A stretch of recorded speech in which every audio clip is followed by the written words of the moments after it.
All right, I would like to call to order this meeting of the MASD School District Board on this Monday, February 2nd. Oh, wait a minute. Oh, Sorry. scratch that. We'll do it. No, I was just turning off Gemini. I think it's still recording. It looks like it is. Yeah, it is. The other. That was the ad. No, actually, it's incorrect. At the last meeting, once you read the AI notes, they were all wrong, so shutting it off. All right, I would like to call to order this meeting of the MASD School District Board on this Monday, February 2nd, 2026 at 6:31 p.m. And the first item, well, let's call to order. The second item on our agenda is any changes or additions to the agenda, and we have two that I know of. First, we are going to move item 6D, accessibility updates. That's going to pop right after a public comment. So we can hear from Jim and he can go on his way. And we are also going to add an item to the items for discussion. As item A before School District Clerk Jacob Ford, we are going to do resignation. Any other changes, additions? Okay. Here we go. We'll move on. Move on to number 3, which is approval of minutes for January 5th, 2026. And I will take a motion to approve those minutes. So moved. Second. All right. Any discussion of the minutes from our last meeting? Okay, very nice. Make sure I get one last peek at them. Sure it is.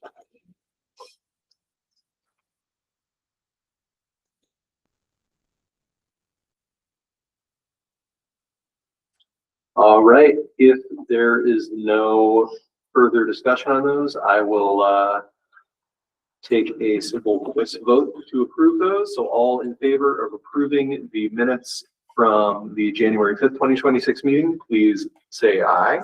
Aye. Aye. Any opposed?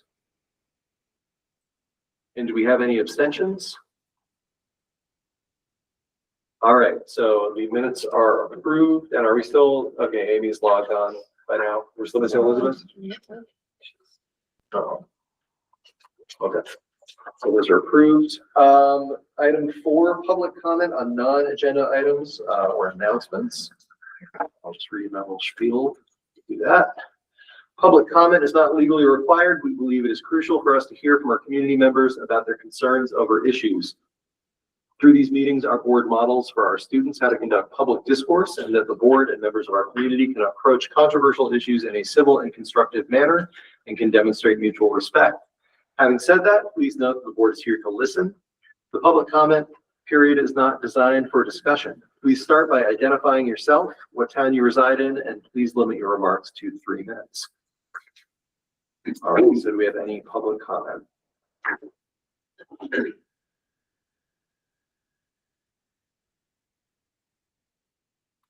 Not hearing any. Any comment from folks on the board, administration, announcements? We can announce our assigned care winners. So we do that. Fantastic. Went home in the last parent guardian update, but in first place was Wilson Engwall, who was using vibrations and Morse code to interpret text. So this was actually learned a lot through this one because he was looking for a Raspberry Pi, but that's all he said to me. So I'm like, I guess I go to Price Chopper. No, very wrong. It's this little device. So he based it on that if you ever text out, read out loud because of a vision problem, you don't have any privacy. So he created something that sends your text to you in Morse code. It was really neat because he's really enthused about it. And Grace Lanterns is the other first place, and she did a really good one. It was the effects of over-the-counter medications when you're just flushing them, and that life in the ecosystem is good. In second place was Izzy Mauser, Audrey McFarland, and Isabel Ciccarelli. In third place was Jossie Rakeson and Jalen Lyman. And our honorable mentions were Lars Kemick and Lucic Renan. I think I saw a lot of you there. And they are impressive. Yeah. I was able to attend as a judge this year, and I've been able to check it out kind of after the fact most years, but it was really, really cool to kind of like, have a doc of folks to listen to and to hear about all the hard work they did. I mean, I'm blown away by it every year, but yeah, I mean, the projects that you mentioned too, just where it's so cool. I'm always incredibly impressed at how professional it is and like the range of topics the students choose. It's like a highlight of my year. So Yeah. congrats. I mean, congratulations to every student. So in March, we'll be going to, the speed competition, so hopefully bring back good news from there. Very cool. All right. Any other announcements? We're in our progress monitoring window and testing is looking good for our students with progress is the fall. Awesome. Love to hear it. Looking forward to seeing the data, but I'm glad to hear some early good news on that. All right. Anything else? Community dinner. Oh, yeah, we're going to cover that. Okay, We're sorry. talking about it later, but yeah, I'll say it down too. We're going to be hosting the community dinner over at the Trinity Evangelical Church this coming Thursday. I believe that starts at 6:30. Every year, every time. Always. Yeah, I think it starts at 6 actually. I think we're in 35 minutes. Yeah, that feels right, but I'll check my email again and see. And what time do you want us there? We're gonna go over that. We're talking about the whole thing later. Yeah, I'm just randomly announcing. But yeah, we'll give all the verified stuff later. Yes, that is happening. It's a great time. Work at 5:30 to 6:30. Yeah, so we serve at 5:30 to 6:30. So I think that we usually aim to be there right around 4:15. Is that too early? Yes. 30 minutes. Just 4:45. That's what I was thinking. 4:45 to That's 5. it, yeah. Cool. Thank you everyone for helping with that. Yeah, and we'll do logistics talk later. All right, any other announcements? All right, hearing none, we are going to move on to Jim with our accessibility updates. I guess the update that you're looking for is the 3 cutouts in the front of the school are going to be replaced this summer. There's one, it's not a cutout, but anybody that's been into the back of the school, what we call the B1 level, where there's a bridge, the walkway to the bridge into the school there. If you look, the walkway has settled and the bridge is above that. And we have to repair that too, because you can't be vertically, you cannot, we've got a patch on it now, but we got a permanent fix that this summer, because while it's vertically, you cannot be over a 1/4 inch high. So we have to stop that and smooth that out. The other question that I think Christine asked me about, that you guys wanted to know were the chairs for getting people out in an emergency here, which we have 3. 2 are manual, so it actually, the firefighters come and work on that, they take them down, and we have 1 that is automatic, so the chair gets in it, it can go down the stairs on its own. The only other thing that we're updating right off is the push buttons take it hard both from use and abuse, so we're looking at moving that button inside person's office so that they will have that there, same with down in the back. So I think we're good. The only thing that I don't have an answer on that I was looking into is the availability of a chairperson onto the playground. I was asked about that. I'm still studying that because the chair has a hard time in the wood chips. We have to have the wood chips. And I was thinking we'd make a pathway, and then I'm like, well, we'll have to make a pathway to each structure. So I'm still working with Bisbit on that. I honestly am trying, but I don't know the answer to it. Okay. But we obviously want everything accessible for everybody. Yeah, absolutely. I appreciate you looking into that too. So I think that's pretty much what I got to say. All right. Thank you, Jim. Any questions for Jim while he's here? Yeah, just what buttons you're talking about? The one where you push the button and the door automatically opens so that you can go. So it's a hands-free exit or entrance. Oh, that kind of button. That Oh, So nice. Kristen will need to press it. Is that what you mean? Somebody in the office. That's great. Good. I tried all kinds of new buttons, but that stuff, that Yeah. it's right in the middle of the way. It can be where not necessarily it's vandalism, they're just going in a backpack or something. It's hard to keep it. Mhm. So I think we should try it inside. All right. Elizabeth, you have your hand up? Yep, thanks. Are you talking about push button entrances for both schools? Any school, yes. Okay, thank you. Thank you for that, Jim. You're welcome. Good. Yeah, so that's upstairs, downstairs here, and then over at ABS. Yeah, everywhere. Cool, awesome. Yep, and I mean that, to me, that makes sense, because I think we're having to manually unlock it anytime somebody's there, so having the button next to it, you know, functionally makes some sense. Good. Cool. Any other questions? Nope, all good. Thank you, very Jared. much. Yeah, have a great night. Thanks, Jim. All right. So we are now on to our administrative report. We're going to get some budget info. Maybe the budget info session run through.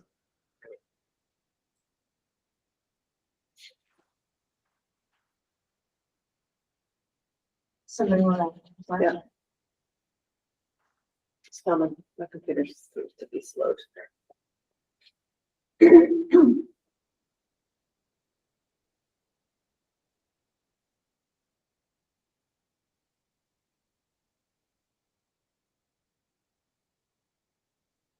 Okay, you ready? All right, this is the draft. Open to feedback tonight. Going to be mostly led by the principals.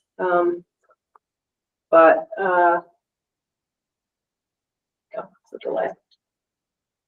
It starts with an outline of what we're going to talk about, all the areas that we're going to talk about in the presentation. And then the moderator will go over that. And our moderator is Kate Stilson. She's agreed to do it again this year, and she's wonderful. She has the articles already, so she'll read over the articles, which have been put into the presentation.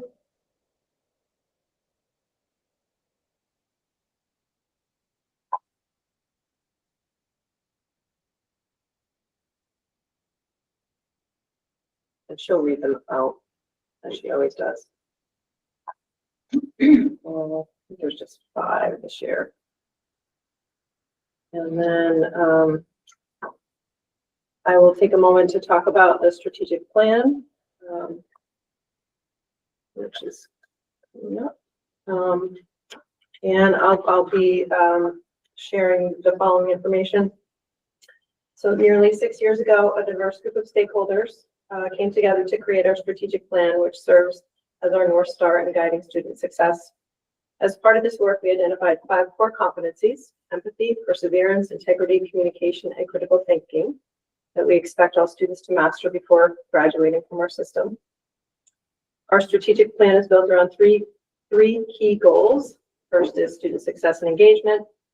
The second is culture and student wellness. And the third is information and communication. And for the past 6 years since the adoption of the strategic plan, the decisions that we made about our schools revolve around these goals. Culture and student wellness are the heart of our work. We know that for our students to thrive, they first need to feel safe, healthy, and seen. To meet this goal, we are investing in the people who support our students the most. Our teachers, our counselors, clinicians, support staff, equity coaches, interventionists, SEIs, administrators, etc., to ensure our schools are trauma responsive and inclusive of every child's unique story. We've been working hard to build schools where every student feels a sense of belonging. We have also been reimagining what student success looks like by giving our students some voice, choice, agency, and leadership in their own education. Students are setting their own goals and leading some of their own learning. With our high-quality ELA and math programs and our electives, we are ensuring that school is both challenging and exciting for kids. To keep our parents and caretakers and community members connected to our journey, we keep our website updated and send regular newsletters. We want the connection between our schools and our families to continue to grow stronger. The budget goals that you're about to hear about are in line with our vision and our strategic plan. And I turn it over to Kate. See it on the screen? No. You got it? Okay. We are, we talked about to maintain a staffing plan and program of studies which provides for the whole child and supports academic and social and emotional growth. To bring forth a fiscally responsible budget that meets the educational quality standards and considers the impact this budget will have on our community. Responds to a transitional staffing plan to meet the requirements of Act 73. And responds to the requirements of Act 139, which is our early literacy instruction. Here is a look at our enrollment. I would say my first feedback for ourselves is we should have 26, 27 projected in there. My computer's lost internet connection, but it's still up there. Next one. Well, I can't go because of the computer just, lost network connection. You want to put it on mine? Yeah, can you share your screen? Maybe. Oh, I have to go to the meeting.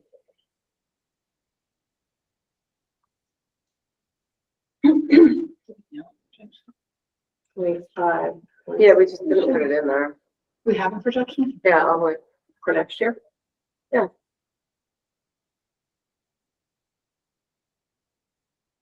Make a note.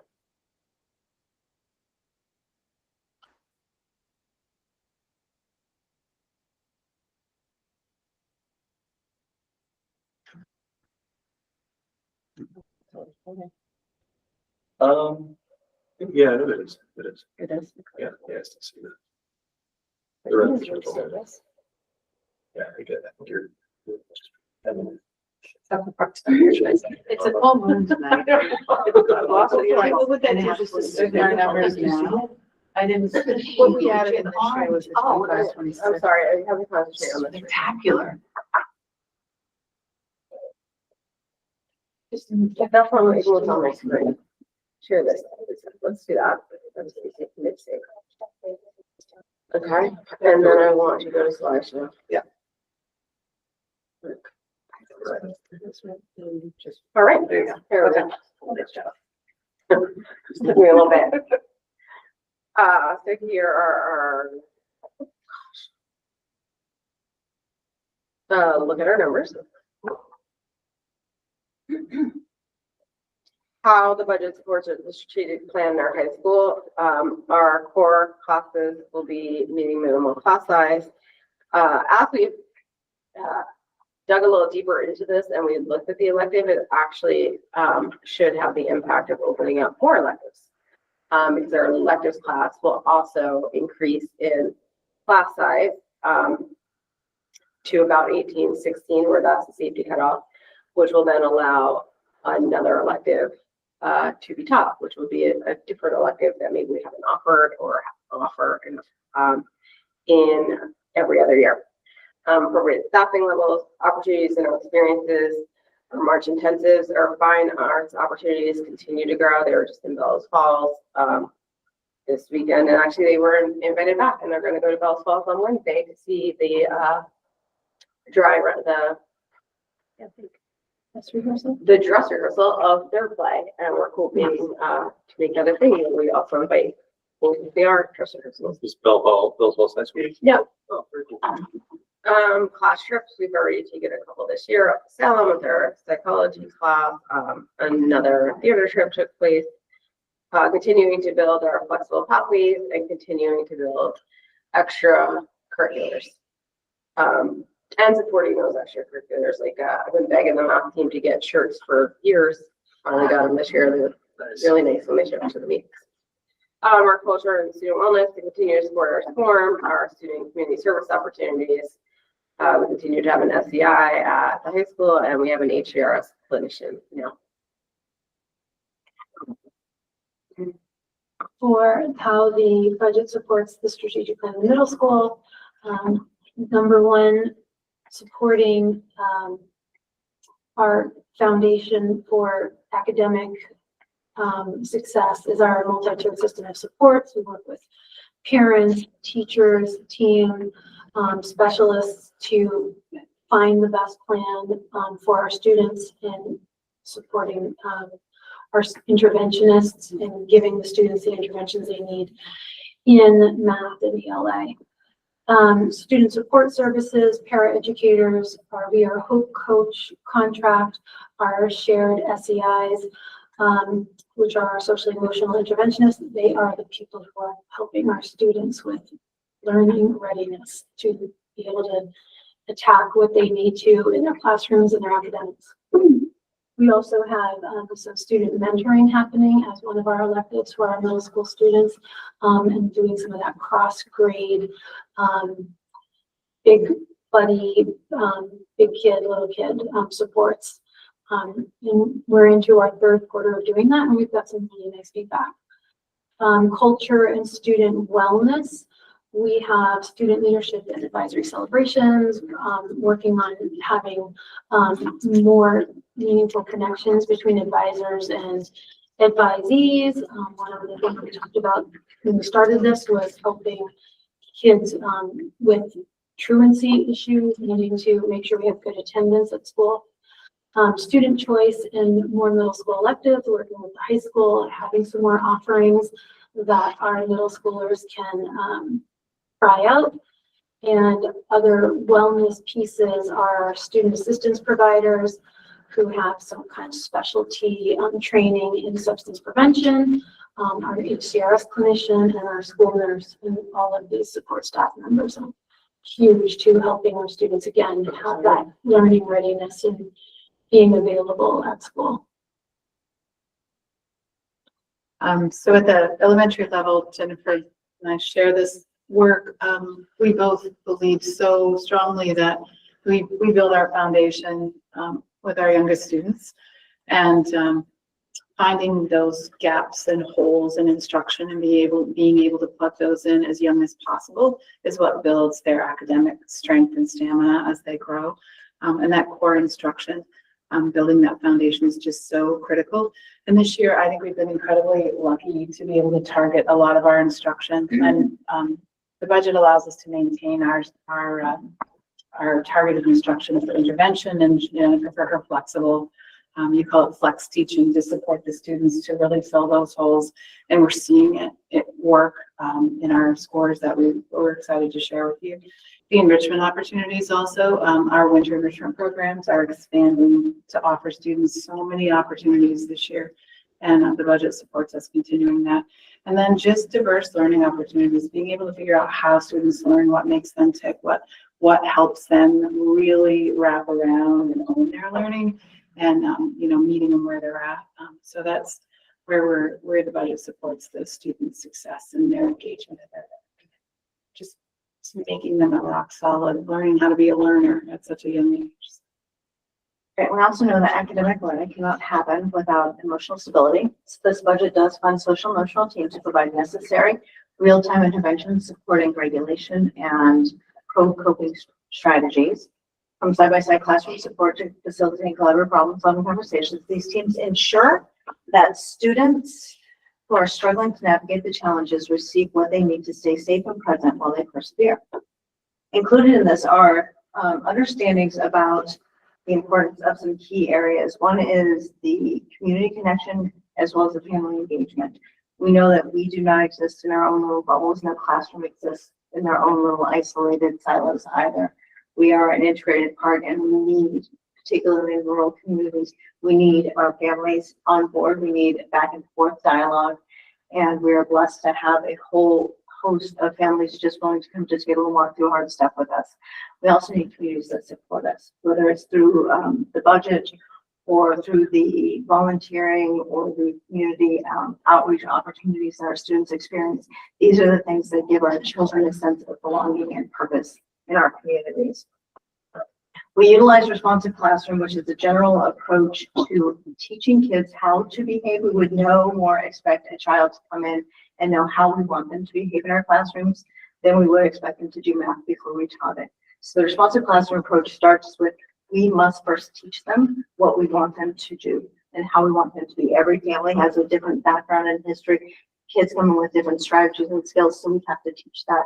And then from that, we go to effective management, where we help students through the learning process develop their sense of what they want their community to be, and that creates their sense of expectations and goals that they want to be guided by. And this develops a sense of internal motivation where they take ownership of their learning, which leads to our ability to support them in becoming leaders of their own learning and students who learn to be learners, lifelong learners. It's not about, did I get it quickly? Did I get it first? Did I get it? But how did I get it? What's working for me that I can take from now into my future? So they're given strategies as they get harder and harder, more complicated situations, personally as well as in the academic world, they can navigate those. Teaching them to find their voice, we know, is a critical component of them being able to be successful. And then to recognize and celebrate successes together with them, with their parents, with their communities. What we focus on is what becomes what we value. And the more we can focus on the things that we are successful at, the more we are able to bolster that value in our communities. So through this budget, we are hoping to continue those supports that have been so well supported for.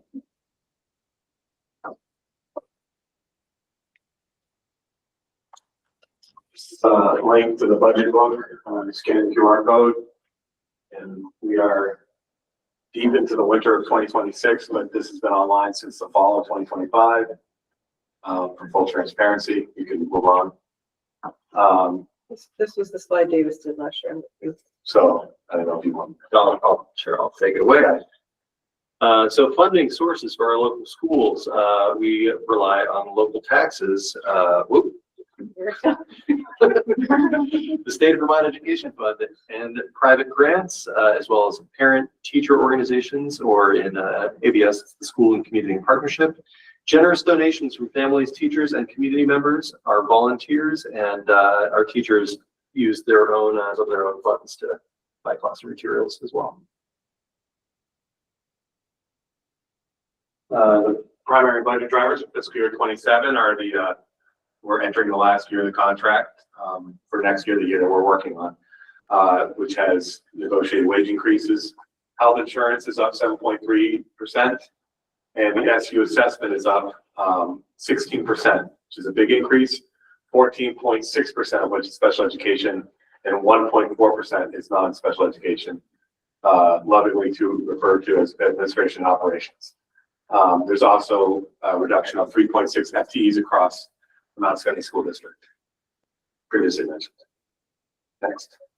To give you an idea for health insurance trends, even though health insurance for FY27 is up 7.3%, which is not a double-digit increase, it's been going up almost double-digit increases every single year since the state law that put negotiations at the state level.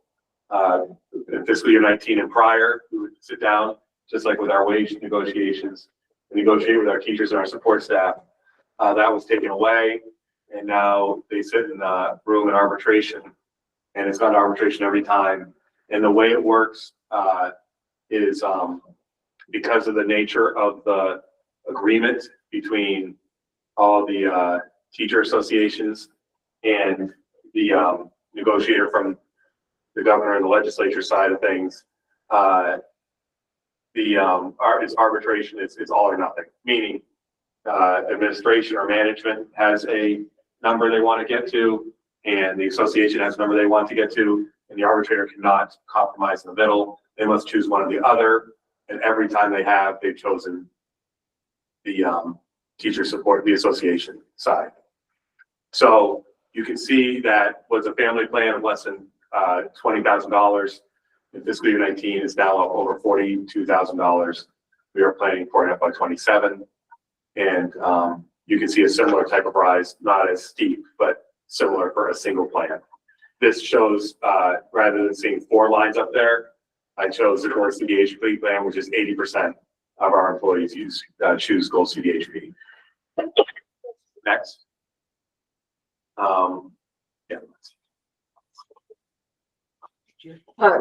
Staff member adjustments at Windsor, 2.6 reduction in full-time employees for Act 73.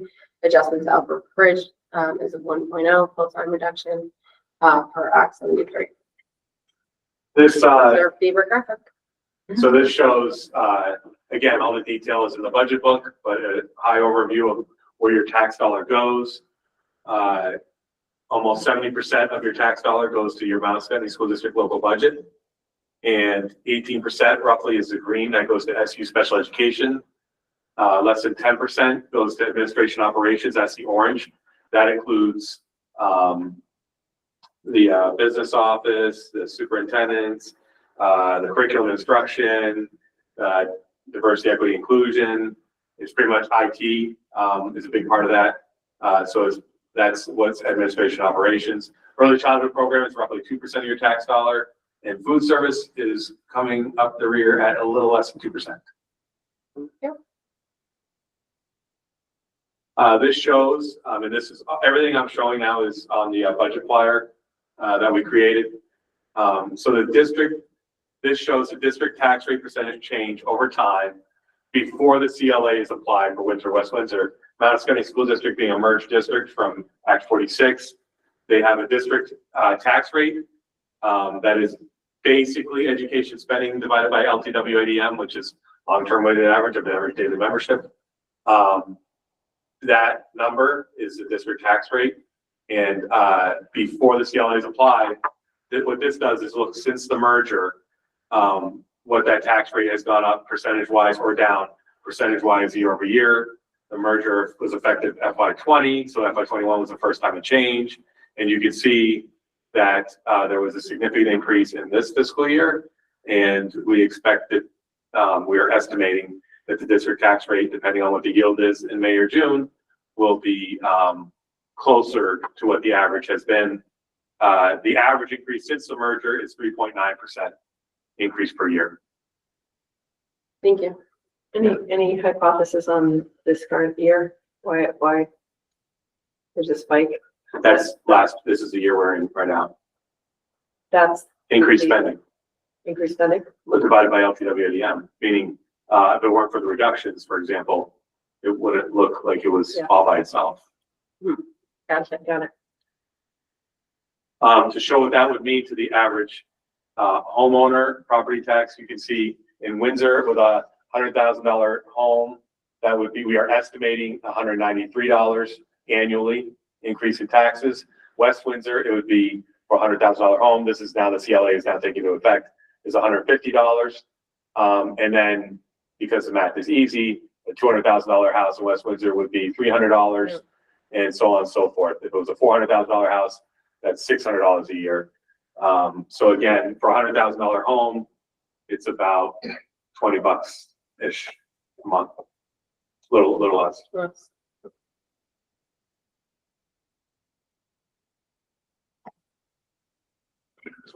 Voting day information, Windsor, they're both March 3rd, 9 a.m. to 7 p.m. Windsor will take place at the Rec Center Gymnasium, and West Windsor will take place at the Town Hall. I bet you I could be the first one there. Elizabeth? Just as a very quick side note, would I would ask that you would, I ask you to consider including slide about, oh, well, forget it. Well, I was going to say a slide about what voting rights for people with disabilities or older Vermonters looks like. Oh yeah, we can do that. That's a great idea. I can send you the information because they have the right to have the ballot brought out to their car. They also have the right to have somebody accompany them to the polls. Sure. That'd If be you great. send that to me, I'll get it in there. Okay, thank you very much. I appreciate it. Yeah, thanks, Elizabeth, for bringing that up. It's a great idea.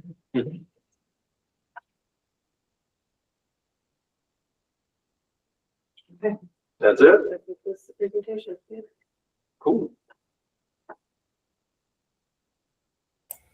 Bill? So this is a side note and a suggestion because it is a personal weakness of mine. When in front of the next audience for this, I would suggest that the speakers slow down. There we go. Always good job, Topic, Bill. yeah. Appreciate it. Elizabeth? You're muted. Davis, I just wanted to ask about the part where it said that the reduction in staff was per Act 73.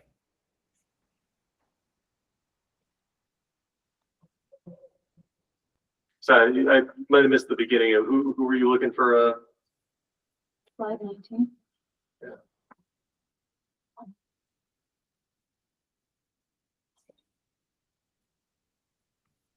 What was the? I think slide 10 says it responds to a transitional staffing plan to meet the Yes. requirements of Act 73. It was my understanding that those were budget decisions and not advanced compliance decisions.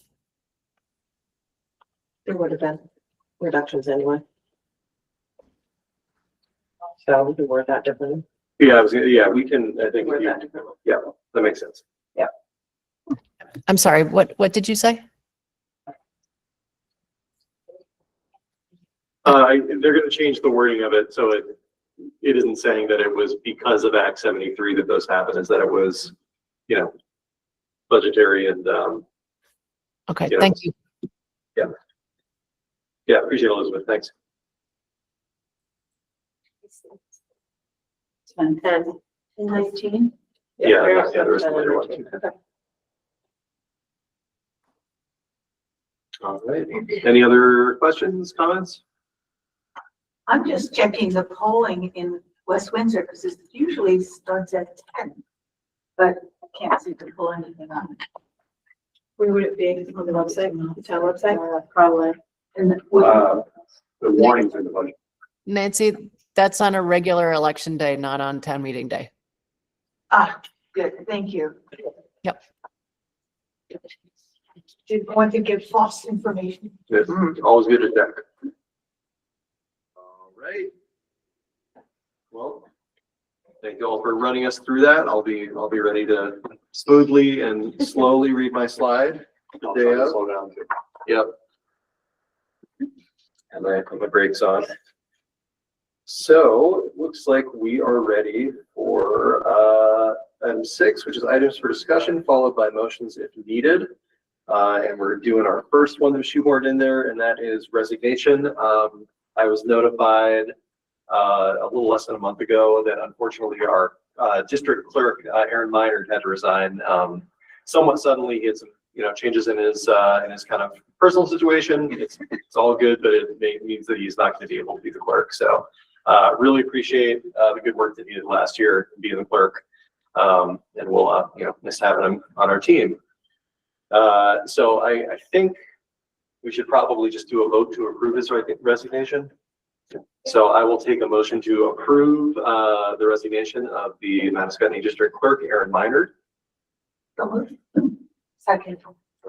Thank you. Any discussion? All right, hearing none. This one I will just do a simple voice vote as well. So all those in favor, please indicate so by saying aye. Aye. Aye. Hi.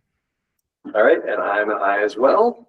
And I think that was all of us. So I won't call for abstentions or anything else. All right, so thank you, Aaron.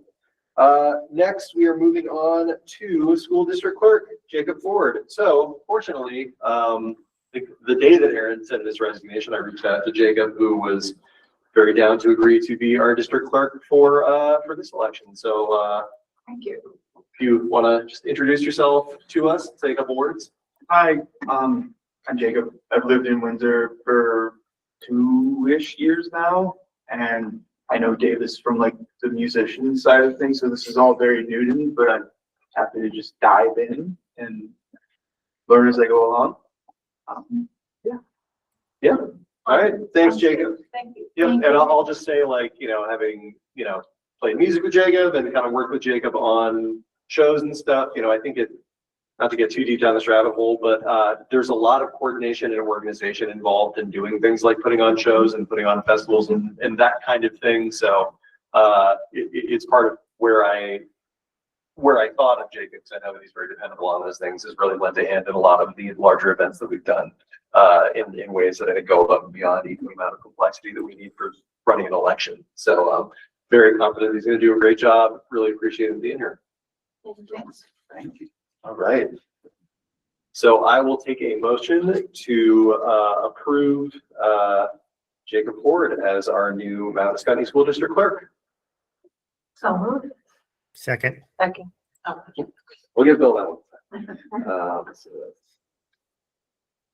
All right. Any further discussion? All right. Hearing none. Let's do a roll call vote on this. So Elizabeth, how do you vote? With deep gratitude, I vote aye. All right. Bill, Aye. Amy, Aye. Nancy, Aye.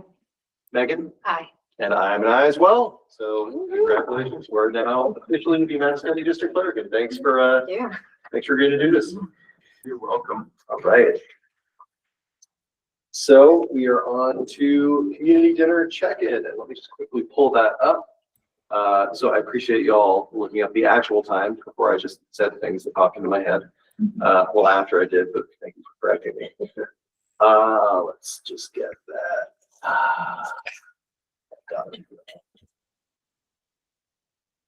That's not it. But yes, so 5:30 to 6:30 serving time. I think we typically plan to be there by around 5:45 to start getting set up. 4:45. 4:45, 5 o'clock. I'll be there at 4:45. If you just try to be there by 5, that's helpful, but no pressure if you can't make that early 15 minutes. I just want to go over our sign up sheet. Last time I checked, I think just about everyone had signed up. So I just want to double check that. Wrong account. There we go. And I saw that Mary McConnell had popped on there and taken a look at it. So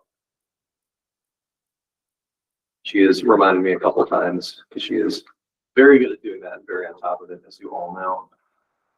So I think it looks like we've all signed. Is anybody not able to make it? I might just be a few minutes late. Elizabeth? I will make it, but I will probably be late, but I'm also bringing dessert, so. Totally cool. Yay. All right. And I think, not to put you on the spot here, Amy, but I think you're the only person who has not signed up for a specific thing yet. No, but you not Not to put you on the spot. Well, it's a few days before, so if I can send you a link again if you want, or if you can just take a look at it and fill in the spot there. Wait, who? Amy? Oh. Hey. I'll take a look. It's yeah. I mean, I will be there. I don't know that I can bring anything though. Okay, I honestly, like, looking at it right now, there's a lot of stuff. So if you're just showing up and lending a hand, that is also totally cool. But if you think of anything and want to put it on there, that's also fine. Just wanted to make sure you were able to make it and everything was good. Cool. Any other questions about community dinner? Trinity starts being served at 5:30. 5:30, yes. At So Trinity. Trinity Evangelical, right on Main Street. We'll be there between 5:45 and 4:45. It's Monday, y'all. 4:45 and 5. Serving starts at 5:30. Wrap up by 6:30, and we're usually out of there easily by 7. It's our third time doing it. It's a great time. Elizabeth? Yeah, I'm having a little trouble with logistics. Okay. I don't have anybody who can bring the dessert over on time, which means I'll have to bring it with me in the car, but which is fine because it'll be cool outside and whatnot. But I am going to need help getting it inside. Elizabeth, Okay. Elizabeth, can you have someone drop it off to my house? And then I'll bring it down? I could have somebody, or I could drop it off, but it'll have to be super early in the morning. I mean, you don't want me to drop it off at 6 a.m. And No. If it's convenient for you, you can drop it off in my house super early, and if it's done, and then I'll bring it for you. okay, thank you, If Bill. that works out. If that When- doesn't work out, if there is somebody I could just call on to help me get it inside, that would be really great. Text me when you pull in, I will do that. and I will help you. Thank you very much. Excellent. All right. Any other questions, logistical stuff about this? I feel like we've got it down to a science now, so I'm looking forward to it. All right. Cool. Enough said about that. Let's move on to high school library. I think, Kate, you were gonna. Sure. So look, I did a little digging, and in former administration and former board in 2017, turned the library into the hub that it is now. At that same year, our librarian retired. I don't know which one came first, right? I don't know if the plans for that came. I don't know. So we have to go back. But now here we are with no updated fiction book, which is the big ask from students and parents. They don't find that there's any local library that has the big fiction books that are appropriate for high schoolers or interesting to high schoolers. So we do have the ability to check books out on the high school side. That has never gone away.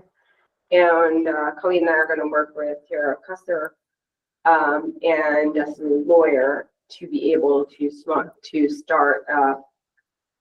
young adult fiction section for next year. And then depending on that, there's 3 middle school kids that have also joined in to help that. And hopefully get a couple high school kids to help us pick the books. And then once we have that information up and running, we'll see what that looks like for putting stuff in the budget for the following year. Excellent. And is there, I think this got mentioned at the previous meeting where this came up, or maybe a couple meetings ago, is there a virtual library service that? There is. Amy, your name was mentioned a couple times today while we were talking about this, that you could help support that. The virtual service is not what we're looking for. Not what the kids are looking for. I think they have access to teaching books, I believe. Mm-hmm. Okay, but not kind of like reading for pleasure, like personal That's what we interest. heard. Go ahead, Amy. I'm sorry. There are a couple of options that a school can get. So students can get Libby through their public library if they want audio and ebooks that are just any audio and ebooks reading for pleasure. And there's also through Overdrive, which also runs Libby, there's an app called Sora, which is particularly for schools. And the only thing is there has to be someone at the school who is going to be administering Sora, and it has to be paid for. In terms of Libby, if a student has any public library card, they have access to Libby, and the public library is paying for Libby. And for Sora, there's a consortium of school libraries in Vermont that maintains the major collection, and then individual schools can purchase individual titles that would only be available to the students at that school. All right. And I can assist with that. Great. Awesome. Yeah, thank you, Amy. Elizabeth, you have a question? Oh, Amy, sorry, you were saying more? I can assist to help you guys figure out where everything stands right now in terms of Sora, or I don't even know if you guys still have a library integration system. Yes. Is there still Alexandria? I know that's what the school was using. At K5. I'm sorry? At K5. Okay. The elementary library, I believe. Yeah. So something would need to be set up in the hub, and someone to, because there can be self-checkout if it's set up appropriately. But I have it a needs, big recollection of 2018, Self-checkout. 2019 being self-checkout. Self-checkout, yeah. That was the last it was before. yeah. For COVID. Yeah. And if anyone wants to call me, I can give a little bit of background, but I prefer not to in this meeting. Thank you. Sure, we'll be happy to call you. Sure. Thanks, Amy. Elizabeth, Thanks, Davis. Amy, I wondered, what is the Sora app another ebook program, or is it an actual book? Sora is an app. It's administered through Overdrive, which is the same overarching Yep. company that does Libby. Yep. Sora is specifically for schools. And it's ebooks? It's audiobooks and ebooks. Okay. Is there any way for students to be able to get books without going to the public library? Right now, Yeah. no, that's what, I mean, there are, our library hasn't been updated. It doesn't have the books, the fiction books that kids are looking for.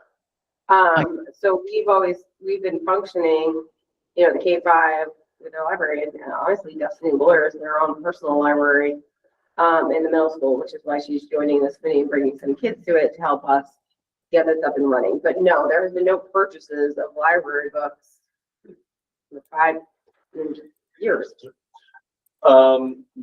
Bill, can I let Amy just go quickly before you there? It looks like she has something to come out of a particular thing. Couple things is, so the Vermont library site has 50,000 books. I mean, that's pretty extensive. And Amy, I understand the public school, one of the big differences in the public school site that uses Overdrive is that there's no limit to students taking out books. So for an example, Libby will have one copy available, so only one person can take it out at a time. But the educational portion of that limit doesn't exist. So it does. okay. It does exist. Okay. For instance, if a student is using Sora and wants to read one of the Vermont Golden Dome Book Award books right now or listen to it, they're very, very popular right now, and chances are you have to put a hold on it. Okay. Is there a difference in the amount of copies that are available? There, depending on how popular a particular title is, the state consortium will buy maybe 2 or 3 copies, but then that means there are 3 people per copy instead of 9 people for the one copy. Thank you for the clarification, Amy. I appreciate You're it. welcome. But if your school has a budget, they can purchase a copy that would only be available to students at your school. Yeah, I was aware of that. That's why when I had a Heartland Libby, some of the books were different from Windsor Libby. So yeah. Right. Yeah. But Libby is different than Sora in the amount of titles. Yeah. There are thousands upon thousands more titles available in Libby of all different genres and reading abilities and interests. In our Clever portal, our students have access to Alexandria and Libby. Yeah, I think the concern is bring those back to kids. Yeah. The online stuff we have, but let's get books available. Amy? And then I know that Liz will get you. If there is a high school student, for instance, someone who was aware of titles, the Green Mountain Book Award titles, just for instance, they could go down to the elementary school library and they could request that librarian do an interlibrary loan. And we have helped kids with that. We're just missing like the ability for a kid to spontaneously be interested in a book and go down to and get it, check it out. Right. It's always so much more fun to be able to browse the shelves and say, oh, Uh-huh. you know, This looks Covers. good, yeah. covers do make a difference. Liz? Hi, thanks for letting me jump in. So I had raised this issue at the SU meeting, when you guys were talking about the library policy. So I just want to say, like, it's great that we're talking about ebook access, and there should be ebook and audiobook access, especially audiobook access, but that's definitely an accessibility issue if you don't also have physical books. You can't consider yourself sufficiently providing reading materials if it's dependent upon a device. So I just want to say I think it's really, really important that there's a physical updated collection in the school. Yep, we are working on it. I also just wanted to say, like, you know, there's a lot of grants for that, which I know you already know that. I know Tiffany, not Tiffany, Destiny's gotten grants. But, you know, if you need community volunteers, I'd be happy to come help as far as Thank you. collection. That's all. We could talk about it on February 9th when we're at the PTO meeting together. All right. Yeah, thank you, Liz. Bill, do you have some more to add here? Quick question. I think one of the main things with accessibility with ebooks is technology, and of course, audiobooks require Wi-Fi, so that definitely is an issue with. But my question is, what's the one-on-one policy for students to be able to take home devices? Because I know at Hartford, high school students can take it home, but middle school students can't. I think our fourth grade now, right? There, that sound right? Fourth grade now can take their Chromebooks home. Yeah. All right, Amy? Thank you. Also, in terms of, let's say, Libby, Wi-Fi is only required to download onto your phone or onto your device. Once it's there, you do not need Wi-Fi. They've changed it. No. No. They have not. But you can't see the file. Is that the difference? I double check that. So you can't download a book anymore onto a device. You have to have Libby on the device to run it. Right. But you have Libby on your device. You check out your book and it downloads onto your phone or your device.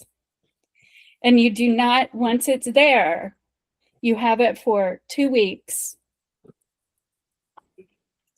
And you can listen anywhere.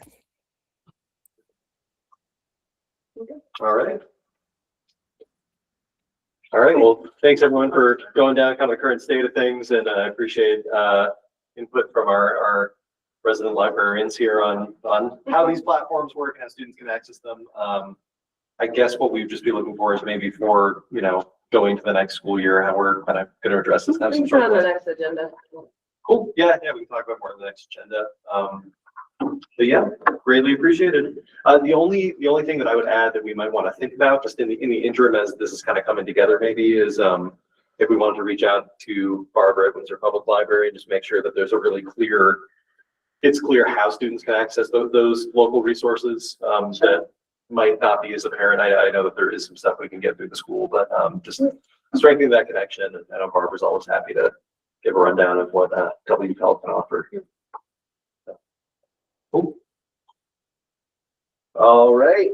Our last item now is going to be the HACTC bus. And Bill, I think that was something you had requested to put on the agenda. Is that right? Yeah. So at one point,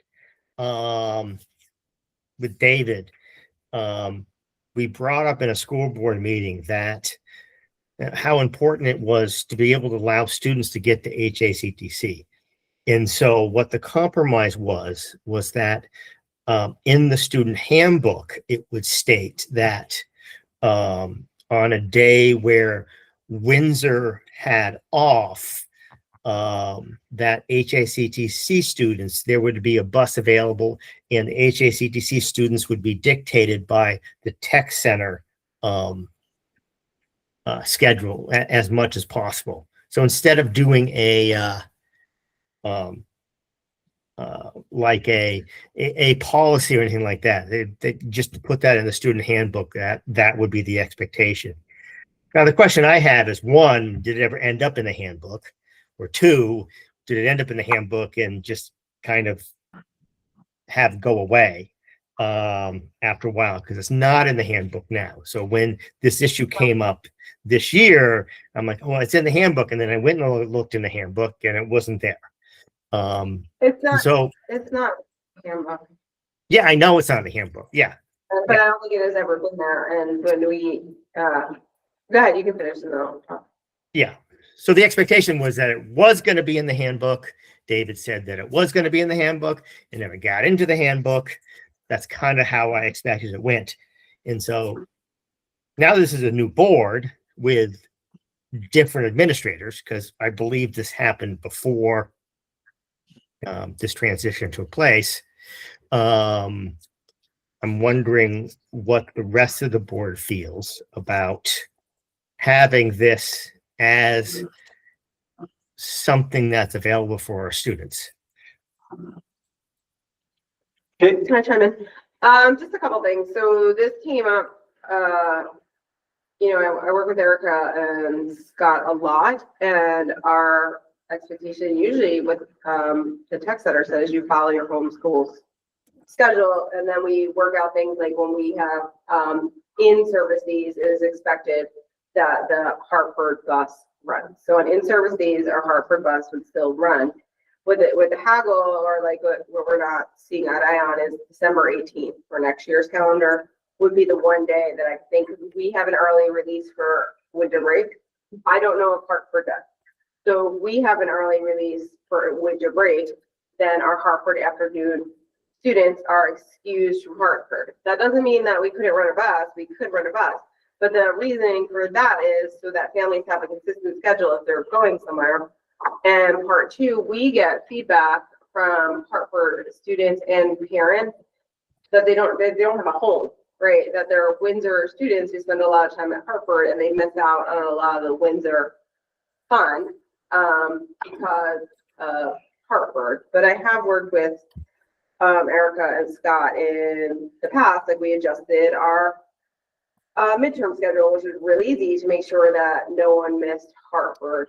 And once Erica gives their calendar, then I could come back next month and we could discuss any gray areas. Because when I look at our calendar for next year, the only gray area that I would see is that December 18th, because that's an early release for a holiday, not for anything else. And May 28th is an early release, but it's for an in-service. It just so happens that we put it up against Memorial Day. So that would fall under the in-service one. Any holidays that we have, the students follow the Windsor schedule, but we could always run a bus. That's not a problem.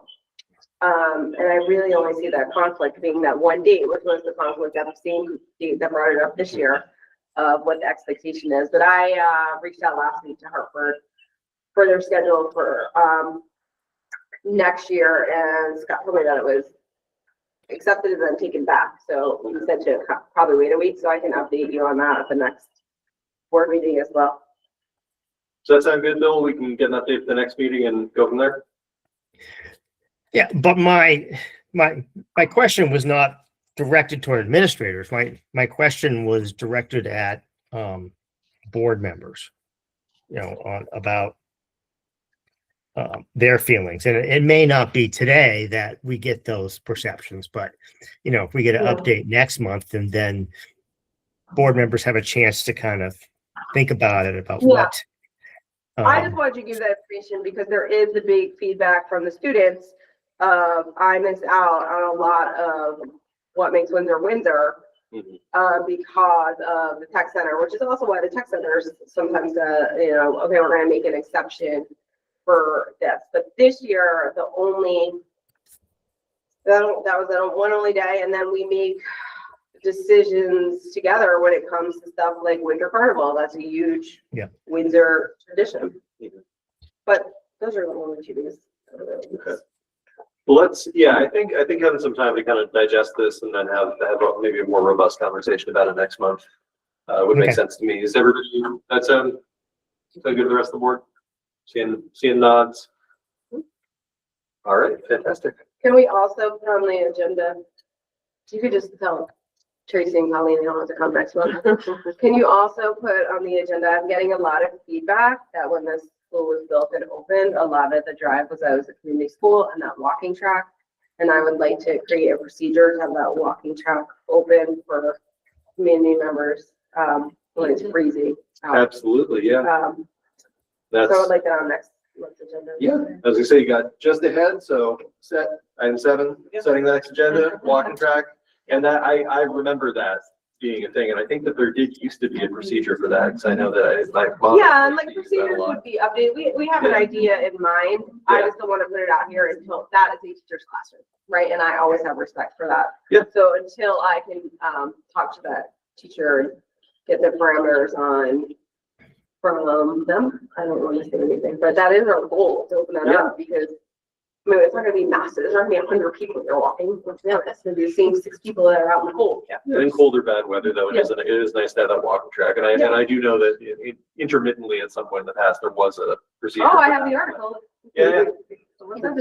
Well, yeah, no, we can talk about that next time. Anything else for the next agenda? So we know we have HACTC bus. We're going to hear more about library, kind of where that planning is going, walking track.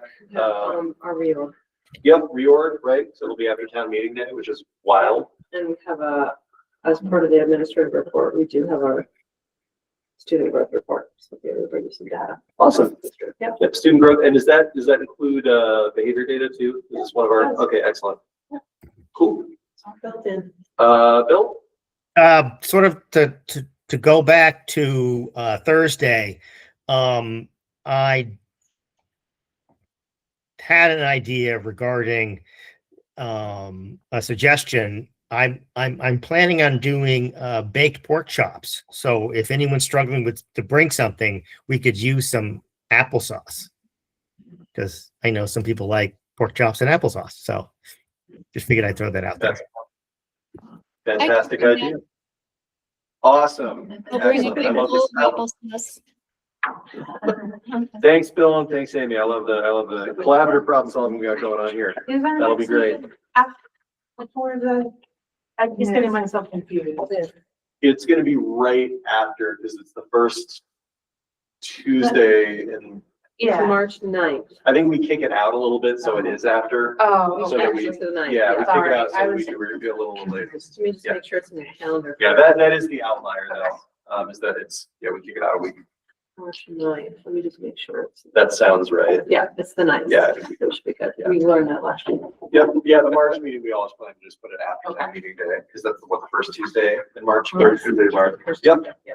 Awesome. All right, any other stuff? for the When is agenda?